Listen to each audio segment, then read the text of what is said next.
Hello everyone, here doctor Sushma Bende educations मध्ये आपलं स्वागत आहे.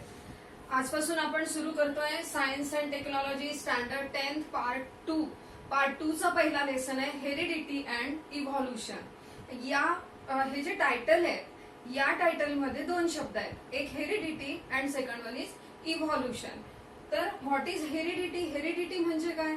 तर आता तुम्हाला माहिती आहे स्टुडंट्स की तुम्ही तुमच्या आई वडिलांसारखे तुमचे जे काही कॅरेक्टरिस्टिक्स आहे ते आई वडिलांसारखे असतात. For example colour of the skin, colour of the hair, colour of eyes, त्यानंतर केस कर्ली आहे की स्ट्रेट आहे, या सगळ्या गोष्टी आपल्या आई वडिलांवरती डिपेंड असतात. काही कॅरेक्टरिस्टिक्स आपण आई पेरेंट्स कडून घेतो. तर एका जनरेशन कडून दुसऱ्या जनरेशन कडे या कॅरेक्टरिस्टिक्स पास करणं via genes, it is called as heredity. Transfer of characters from one generation to another via genes, it is called as heredity. And what is evolution?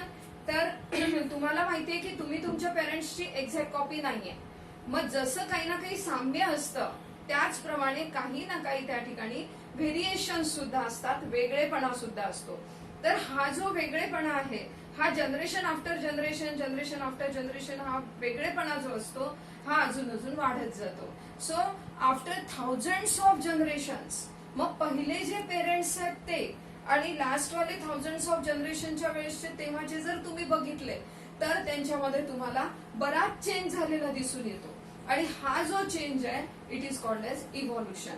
Evolution is a very slow process. It is slow and irreversible process. Evolution का होतं मग? तर evolution जे होत असतं ते change in our surrounding, change in temperature, आपलं जे हॅबिटेट आहे त्याच्यामध्ये चेंजेस होत जातात आणि या सगळ्या चेंजेसला आपण अडॉप्ट करत जातो आणि या अडॅप्टेशन मध्ये हळूहळू चेंजेस होतात. इव्हॉल्युशनचे एक स्पेसिफिक एक्झाम्पल, जे सिंपल एक्झाम्पल आपल्या समोर आहे की human beings are evolved from monkey. तुम्हाला माहिती आहे एप्स पासून पुढे होमो सॅपियन्स सॅपियन्स पर्यंत इव्हॉल्युशन झालेलं आहे, हे आपल्या सगळ्यांना माहिती आहे. Okay, next. In this video, या व्हिडिओमध्ये आपल्याला काय काय शिकायचंय तर what is heredity, what is the uses of, what are the uses of science of heredity, then structure of DNA, what is the meaning of genetic disorders and give names of sub disorders. या प्रश्नांची उत्तर आपल्याला या व्हिडिओमध्ये मिळणार आहे. तर structure of DNA आपल्याला शिकणं का आवश्यक आहे? तर जी हेरिडिटी जी होते, आपण जी हेरिडिटी बघतोय ही जी हेरिडिटी होते आहे it is due to DNA. DNA मुळे ही सगळी हेरिडिटी होत असते आणि म्हणून आपल्याला डीएनएचं स्ट्रक्चर हे त्याचा बेस आहे.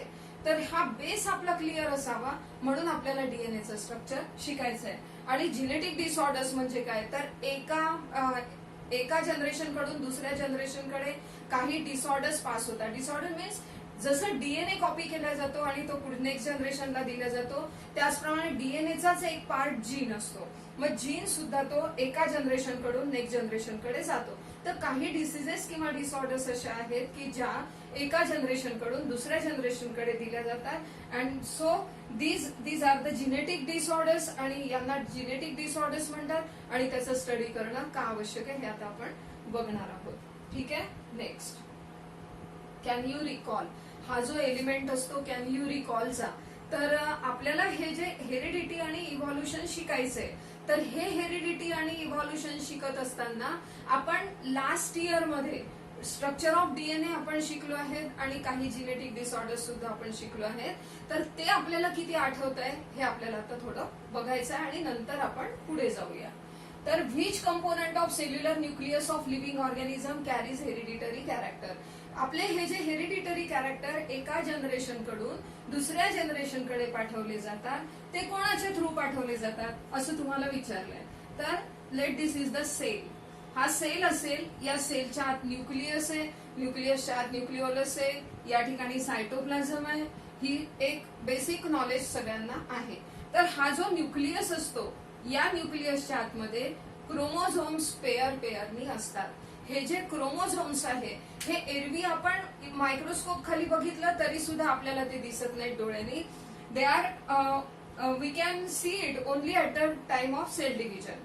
ते फक्त व्हिजिबल केव्हा होतात तर सेल डिव्हिजनच्या वेळेला फक्त ते व्हिजिबल होतात. आणि हे जे क्रोमोझोम्स आहे these are made up of DNA.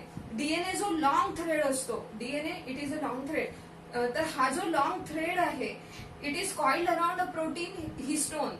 Histone protein भोवती तो कॉइल्ड झालेला आहे आणि हे क्रोमोझोम्स जे आहे तो असा कॉम्प्रेस झालेला आहे आणि त्यापासून मग हे क्रोमोझोम्स बनतात. सो जीन्स वरती सगळ्या कॅरेक्टरिस्टिक्स ज्या आहेत त्या कोडेड फॉर्म मध्ये असतात. जीन हा डीएनएचा एक पार्ट आहे आणि डीएनए पासूनच क्रोमोझोम्स बनलेले आहे. Hence, which component of the cellular nucleus of living organism carries hereditary character? त्याचा आन्सर तुम्हाला देताना क्रोमोझोम हे द्यावं लागेल. Next, what do you call the process of transfer of physical and mental characters from parents to the progeny? Now, what are physical characters and what are mental characters? Physical characters मध्ये मगाशी तुम्हाला सांगितल्याप्रमाणे colour of hair, colour of eyes, त्यानंतर आपल्या skin colour, त्यानंतर shape of the nose, these are the physical characteristics. आणि mental characteristics म्हणजे काय, तर मेंटल कॅरेक्टरिस्टिक्स म्हणजे आपली आयक्यू लेव्हल, इक्यू लेव्हल, त्यानंतर आपण एखादा डिसिजन मेकिंग पॉवर जी असते आपली ती सुद्धा आपली मेंटल कॅरेक्टरिस्टिक्स मध्ये येईल. From parents to the progeny. Okay, what do you call, तर ही जी प्रोसेस आहे या प्रोसेसला आपण हेरिडिटी किंवा इनहेरिटन्स असं म्हणतो. त्यानंतर नेक्स्ट क्वेश्चन आहे, which are the components of DNA molecule. Which are the components of DNA molecule. DNA आपण पुढे नेक्स्ट स्लाइड मध्ये आपण डिटेलमध्ये शिकणार आहोत. इथे फक्त कंपोनंट्सचे आपण नावं देऊया. Components of DNA molecule are deoxyribose sugar, nitrogen bases and phosphoric acid. Deoxyribose sugar, nitrogen bases and phosphoric acid. Nitrogen bases are of two types, purines and pyrimidines. There are two types of purines, adenine and guanine, and thymine and cytosine are pyrimidines. Okay, इथपर्यंतची ही झाली जुजबी माहिती तुमची. Can you recall, म्हणजे हे 9th मध्ये आपलं झालेलं आहे. Now next, तर ही जी आपण हेरिडिटी शिकतो आहे या लेसन मध्ये, या हेरिडिटीसाठी आपल्याला डीएनए वगैरे काय आहेत हे आपल्याला सगळं बघायचंय. आणि याची सुरुवात कोणी केली, तर याची सुरुवात केली जॉन ग्रेगर मेंडलनी. हेरिडिटी म्हणजे काय, तर transfer of biological characters from one generation to another generation via genes. जीन्सच्या द्वारा जी ट्रान्सफर होते कॅरेक्टरिस्टिक्स त्याला आपण हेरिडिटी म्हणतो. हे आपण आता सुरुवातीपासून बघतच आलेलो आहे. तर याची सुरुवात केली जॉन ग्रेगर मेंडलनी. हे जे जॉन ग्रेगर मेंडल सायंटिस्ट होऊन गेले यांनी 1886च्या जवळपास पी प्लांट वरती एक्सपेरिमेंट्स केले. हे जे यांनी पी प्लांट वरती एक्सपेरिमेंट्स केले हे आपण लास्ट इयर मध्ये आपण ते शिकलेलो आहे. तर हे एक्सपेरिमेंट्स करत असताना आधीचं जे पी प्लांट आहे पेरेंटल पी प्लांट वापरलं. मग त्याच्या त्यांनी बिया ज्या होत्या, सीड्स ज्या होत्या त्या परत त्यांनी लावल्या. मग परत दुसरे पी प्लांट. मग हे याच्यामध्ये त्यांना थोडेफार चेंजेस दिसले. त्यांना असं वाटत होतं की या झाडाच्या बिया लावल्यानंतर पुढचे येणारे झाडं एक्झॅक्टली जशीच्या तशी यायला पाहिजेत. पण ते तसं होत नव्हतं. काही ना काही चेंजेस त्याच्यामध्ये होत होते. सिमिलॅरिटीज पण बऱ्याच होत्या, चेंजेस पण होते थोडेफार. तर हे असं का होतं हे त्यांना स्टडी करायचं होतं. आणि मग ते त्यांनी जवळजवळ 2 वर्ष ते स्टडी केल्याच्या नंतर त्यांनी एक थेअरी मांडली. आणि त्या थेअरीमध्ये त्यांनी सांगितलं की there must be some element which carry these characteristics. असा कुठला तरी एक एलिमेंट आहे की जो या कॅरेक्टरिस्टिक्सला कॅरी करतो एका जनरेशन कडून नेक्स्ट जनरेशन कडे. आणि यालाच मग नंतर जीन हे नाव देण्यात आलं. तर हा जो एलिमेंट आहे याला पहिल्यांदा स्टार्ट करायचं काम केलं जॉन ग्रेगर मेंडलनी. So he is the pioneer of the modern genetics. आता जे जेनेटिक्सचं जे सायन्स शिकलं जातं त्याचे पायोनियर म्हणून या सायंटिस्टला ओळखलं जातं. ओके, मग नंतर बाकीचे जे सायंटिस्ट होते एकदा हे माहिती झालं की असा कुठला तरी एलिमेंट आहे की जो कॅरेक्टरिस्टिक्सला कॅरी करतो एका जनरेशन कडून दुसऱ्या जनरेशन कडे. तर मग बाकीच्या सायंटिस्टनी सुद्धा काहीतरी शोध लावायला सुरुवात केली. त्यांनी त्यांचे रिसर्चेस चालू ठेवले आणि त्याचे परिणाम काय, रिझल्ट काय मिळाले हे आता इथे तुम्हाला दाखवलेलं आहे. In 1901 Hugo D rice put for the mutational theory. Mutational theory ठेवली ह्युगो डी राईसने 1901 मध्ये. तर what is mutation. Mutation is the sudden change. ज्यावेळेला एखाद्या ऑर्गॅनिझम मध्ये सडन चेंज दिसून येतो तो आधीच्या पेरेंट्स मध्ये पण नसतो आणि नंतरच्या प्रोजेनीमध्ये पण कदाचित तो येत नाही. It is called as mutation. For example, आपल्याला नॉर्मली हाताला 5 बोटं असतात. पण एखादी व्यक्ती अशी सापडते आपल्याला की ज्याला इकडनं 6वं बोट येतं. आता हे जे 6वं बोट आहे हे त्याच्या पेरेंट्सला नसतं. ठीक आहे, आणि कदाचित त्याच्या पुढच्या जनरेशन मध्ये पण ते येईल किंवा येणार नाही. पण त्याला ते असतं तर it is called as mutation. Plants मध्ये सुद्धा तुम्ही नोटीस केलं असेल कधी कधी एखादं झाड असतं त्याला सगळे रेड कलरचे फ्लावर्स लागत असतात, पण अचानक मध्ये कधीतरी एखादं व्हाईट फ्लावर येतं. मग हे जे व्हाईट फ्लावर आलेलं आहे it is mutation, sudden change, it is mutation. हा जो सडन चेंज आहे तर जीन मध्ये जो एक स्पेसिफिक कोड असतो त्या कोड मध्ये कुठेतरी थोडीशी गडबड झाली, त्याची जी लिंक असते त्या लिंक मध्ये थोडासा चेंज झाला की म्युटेशन होतं. In 1902, Walter and Sutton observed the pair of chromosomes in the cells of grasshopper. ग्रासहॉपरच्या सेल्स मध्ये, त्यांच्या सेलमध्ये ग्रासहॉपरच्या त्यांना पेअर ऑफ क्रोमोझोम वॉल्टर आणि सुटननी शोधून काढली in 1902. Then in 1944 trio of the scientist, 3 सायंटिस्टनी मिळून असं शोधून काढलं की सगळे लिव्हिंग ऑर्गॅनिझम आहेत एक्सेप्ट व्हायरसेस. व्हायरसेस सोडून जे काही लिव्हिंग ऑर्गॅनिझम्स असतील त्या सगळ्या लिव्हिंग ऑर्गॅनिझम्स मध्ये DNA is the genetic material. मग हे जे 3 सायंटिस्ट होते त्यांचे नाव आहेत Oswald Avery, Maclyn McCarthy and Pauline MacLeod. हे जे 3 सायंटिस्ट होते या 3 सायंटिस्टनी शोधून काढलं DNA is a genetic material in all living organisms. ठीक आहे. मग इथून पुढे मग अजून थोडे शोध लागत गेले आणि त्याचा बेनिफिट मिळत गेला. त्यानंतर 1961 मध्ये काय झालं तर फ्रान्कोसिस जॅकॉब आणि जॅक मोनेड या 2 सायंटिस्टनी बॅक्टेरियल सेलमध्ये प्रोटीन सिंथेसिसला स्टडी केलं. Propose the model of protein synthesis with the help of DNA in bacterial cell. Bacterial cell मधला डीएनए जो होता त्या डीएनए वरून त्यांनी प्रोटीन सिंथेसिस कसं होतं हे एक्सप्लेन करून सांगितलं. ओके. मग ह्या सगळ्या स्टडी चालत असताना मग हे जे जिनेटिक्स नावाचं एक स्पेसिफिक सायन्स तयार झालं. मग आता हे जे सायन्स आहे पूर्ण जे जीन्सचा स्टडी करतं या सायन्सचा उपयोग काय आहे आपल्याला, तर याचा उपयोग आपल्याला असा आहे science of heredity and genetics is useful for diagnosis, then treatment and prevention. कुठला जिनेटिक डिसीज आहे तो डायग्नोज करणं, त्यानंतर त्यावरती ट्रीटमेंट करणं आणि प्रिव्हेन्शन ऑफ हेरिडिटरी डिसऑर्डर. या ज्या हेरिडिटरी डिसऑर्डर्स आहेत त्या होऊ नये म्हणून त्याचं प्रिव्हेन्शन करायचं. हे सगळं पॉसिबल झालेलं आहे जिनेटिक्सच्या स्टडीमुळे. आणि त्याच नंतर सुद्धा production of hybrid varieties of animals and plants. Hybrid variety म्हणजे काय तर 2 व्हेरायटीजला एकत्र करणं आणि त्यापासून आपल्याला ज्या पाहिजे असतील कॅरेक्टरिस्टिक्स त्या कॅरेक्टरिस्टिक्सचा अॅनिमल किंवा प्लांट तयार करणं याला म्हणतात हायब्रिड. फॉर एक्झाम्पल एखादी गाय आहे ती भरपूर दूध देते पण तिचं दूध पातळ आहे, त्यामध्ये प्रोटीन कंटेंट्स, व्हिटॅमिन कंटेंट्स वगैरे थोडे कमी आहेत. पण दुसरी एक गाय आहे की जी कमी दूध देते पण ते थोडं घट्ट दूध आहे, त्यामध्ये जे न्यूट्रिएंट्स आहेत त्याचं प्रमाण त्याच्यामध्ये खूप जास्त आहे. मग अशा वेळी काय होतं की या 2 गायींच्या ज्या व्हेरायटीज आहेत त्या व्हेरायटीजला हायब्रिड केलं जातं.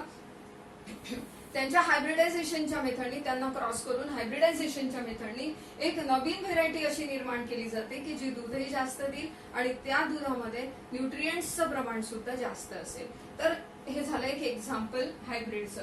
And industrial processes in which microbes are used. ज्या इंडस्ट्रियल प्रोसेसेसमध्ये मायक्रोबचा उपयोग होतो, फॉर एक्झाम्पल ईस्टचा वगैरे उपयोग होतो, जिथे चीज बनवण्याची जी फॅक्टरी असते त्या ठिकाणी म्हणा, किंवा अँटीबायोटिक्स तयार करायची फॅक्टरी, इन्सुलिन तयार करायची, या ज्या काही फॅक्टरीज असतात ज्याच्यामध्ये आपल्याला औषध निर्मितीमध्ये वगैरे जिथे जिनेटिक सायन्सचं काम पडू शकतं त्या सगळ्या ठिकाणी याचा उपयोग होतो. ओके. मग आता ह्या 3 सगळ्या क्वेश्चनचा आन्सर तुम्हाला मिळाला असेल. Next one is structure of DNA. Heredity शिकण्यासाठी आपल्याला डीएनए कसं आहे, काय आहे, त्याचं स्ट्रक्चर काय आहे हे माहिती असणं खूप आवश्यक आहे आणि म्हणून आपण इथे थोडं शॉर्ट मध्ये स्ट्रक्चर ऑफ डीएनए बघतो आहे. तर डबल हेलिकल स्ट्रक्चर ऍक्च्युली हे तुमचं 9th मध्ये झालेलं आहे. तर it is a double helical structure. Double helical structure म्हणजे त्याचे असे 2 स्ट्रँड्स असतात, so it is called as double helical structure. आता हे जे स्ट्रक्चर आहे तुम्ही बर्थडे रिबन बघितली आहे, जी पेपर रिबन असते त्याला आपण असं ट्विस्ट करतो, त्या टाइप मध्ये तिथे बाजूला दाखवलेलं आहे तुम्हाला या टाइप मध्ये डीएनएचं स्ट्रक्चर असतं. इथे मी स्ट्रेट काढलेली आहे आणि तिथे त्यांनी ती ट्विस्टेड दाखवलेली आहे. ऍक्च्युली तशी ट्विस्टेड असते, समजण्यासाठी इथे स्ट्रेट काढली आहे. Double helical structure, each strand is made up of nucleotide. मग हा जो स्ट्रँड आहे त्याचा, हे जे 2 स्ट्रँड आहे हे these are made up of nucleotides. Nucleotide पासून हे बनलेले असतात. Then each nucleotide is made up of phosphoric acid, deoxyribose sugar and nitrogen bases. म्हणजे डीएनए जो असतो, DNA it is double helical. It is double helical structure. Double helical structure. मग हा जो आहे it is made up of nucleotides. It is made up of nucleotides. DNA is made up of nucleotides. Each nucleotide is made up of phosphoric acid, nitrogen bases, phosphoric acid, nitrogen bases, and deoxyribose sugar. Deoxyribose sugar. Each nucleotide is made up of phosphoric acid, nitrogen bases, and deoxyribose sugar. Nitrogen bases जे असतात these are of two types. Nitrogen bases are of two types, purines and pyrimidines. Nitrogen bases are of two types, they are purines and pyrimidines. Purines आणि pyrimidines जे आहे हे nitrogen bases असतात. प्युरिन्स कोण कोण आहे मग त्यातले? Purines are adenine and guanine. These are purines. And pyrimidines are thiamine and cytosine. तर हा जो डीएनए स्ट्रँड असतो या डीएनए स्ट्रँड वरती हे जे आहेत न्यूक्लियोटाइड, हे जे आहेत नायट्रोजन बेसेस, हे सिरीज मध्ये असतात. सपोज इथे ॲडेनिन घेतलं आपण, त्यानंतर थायमिन घेतलं, सायटोसिन घेतलं, ग्वानिन घेतलं, परत थायमिन घेतलं, सायटोसिन घेतलं, अशा प्रकारे याची सिरीज असते. मग ही जी सिरीज आहे याच्यामध्ये लक्षात ठेवाल एक प्युरिन एका पिरॅमिडिन सोबत बॉन्डिंग असते त्यांचं, एका प्युरिनचं एका पिरॅमिडिन सोबत. So adenine is always bonds with adenine pairs with thymine and thymine pairs with adenine. Cytosine pairs with guanine and guanine pairs with cytosine. मग आता इथे थायमिन आहे तर इथे ॲडेनिन येईल, इथे सायटोसिन आहे तर इथे गॉनिन येईल. ओके, म्हणजे A pairs with T, so T pairs with A, C pairs with G and G pairs with C. आणि याच्यामध्ये ॲडेनिन आणि थायमिन मध्ये डबल हायड्रोजन बॉन्ड असतो आणि गॉनिन आणि सायटोसिन मध्ये ट्रिपल हायड्रोजन बॉन्ड असतो. ज्या ज्या ठिकाणी ॲडेनिन आणि थायमिन आहे त्या ठिकाणी तुम्हाला डबल हायड्रोजन बॉन्ड मिळेल आणि गॉनिन आणि सायटोसिनच्या मध्ये आपल्याला ट्रिपल हायड्रोजन बॉन्ड मिळेल. या पद्धतीने पूर्ण डीएनएचं स्ट्रक्चर असतं. So double helical structure, each strand is made up of nucleotide, each nucleotide is made up of phosphoric acid, deoxyribose sugar, nitrogen base, purines and pyrimidines are nitrogen bases. मग हे परत त्याच्यामध्ये प्युरिन्स कोण कोण आहेत तर प्युरिन्स आहेत, purines are adenine and guanine आणि पिरॅमिडिन्स आहे thymine and cytosine. Adenine always pair with thymine and cytosine always pairs with guanine. ठीक आहे, double hydrogen bond, triple hydrogen bond. हे झालं structure of DNA. Now next genetic disorders. आता genes जे असतात ह्या जीन्समुळे, हे जे जीन्स असतात हा जो सिक्वेन्स आपण इथे बघितलेला आहे, हा सिक्वेन्स जर कुठे डिस्टर्ब झाला, या सिक्वेन्स मध्ये जर कुठे डिस्टर्बन्स झाला तर काही स्पेसिफिक डिसऑर्डर्स तयार होतात, म्हणून त्यांना आपण जिनेटिक डिसऑर्डर्स असं म्हणतो. आणि त्या हेरिडिटरी असतात. हेरिडिटरी म्हणजे पेरेंट्स कडून ऑफस्प्रिंग्स कडे, आणि ते जन्मतःच असतात. त्याच्यामध्ये काही असं नाहीये की जन्म झाल्याच्या नंतर तो डिसीज होईल असं नाहीये. So they are called as disorders, कारण ते एकाचं दुसऱ्याला लागत नाही. Hence it is called as disorders आहेत ते. The diseases or disorders occurring due to abnormalities in the genes, they are called as genetic disorders. For example, Down syndrome. Down syndrome या टाइपचं baby असतं, मतिमंद वगैरे ज्याला आपण म्हणतो. मागच्या वर्षी आपण हे शिकलो आहे. डाऊन सिंड्रोम मध्ये काय पाहिलं होतं आपण? Trisomy of 21st chromosome. Trisomy of 21st chromosome म्हणजे ज्या पेअर मध्ये असायला पाहिजे तर 21st क्रोमोझोम जो आहे त्या ठिकाणी 2च्या ऐवजी 3 क्रोमोझोम्स असतात, म्हणून हे down syndrome. This is Turners syndrome. Turners syndrome जो आहे तो 44+X. Turners syndrome. अल्बिनिझम माहितीये तुम्हाला की ज्याच्यामध्ये मेलॅनिन प्रोडक्शन जे बॉडीमध्ये जे स्किनला, हेअरला वगैरे कलर देतं, तर हे मेलॅनिन प्रोडक्शन बॉडीमधलं थांबून जातं. So skin becomes, hair becomes white, skin is pale and eyes are pink या कंडिशन मध्ये. आणि त्यानंतर म्हणजे पूर्ण बॉडीचे जे हेअर आहेत ते सगळे व्हाईट असतात. त्यानंतर last one is sickle cell anemia. Normally आपले जे आरबीसीज असतात दे आर स्पिरिकल, असे गोल फुगीर असतात ते RBCs. But in sickle cell anemia RBCs become sickle shape, ते सिकल शेपचे बनतात आणि ते सिकल शेपचे बनल्यामुळे ते पुढे एकमेकांमध्ये असे प्लॅन होऊ शकतात आणि काही डिसीजेस त्यापासून तिथे रक्ताची गाठ बनून काही डिसीजेस त्या ठिकाणी होऊ शकतात. So these are the genetic disorders.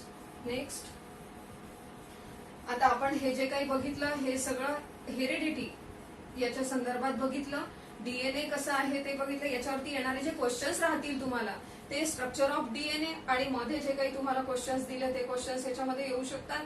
आणि सायंटिस्टचे नावं आणि त्यांनी केलेलं रिसर्च, सायंटिस्टचे नावं आणि त्यांनी केलेलं रिसर्च जे आहे ते तुम्हाला मॅच द पेअर मध्ये येऊ शकतं. आता नेक्स्ट व्हिडिओ जो आहे तो मी लवकर जनरेट करते आणि नेक्स्ट व्हिडिओ जो आहे त्याच्यामध्ये आपण प्रोटीन सिंथेसिस डिटेल मध्ये शिकणार आहोत. टाइप्स ऑफ आरएनए, आरएनएचे प्रकार आणि ते आरएनए कसं काम करतात, कसं प्रोटीन सिंथेसिस करतात हे आपण नेक्स्ट व्हिडिओमध्ये बघूया. आणि त्यामध्ये 3 प्रोसेसेस आहे, transcription, translation and translocation. Okay, thank you so much. पुन्हा भेटूया नेक्स्ट व्हिडिओमध्ये. Wish you all the best.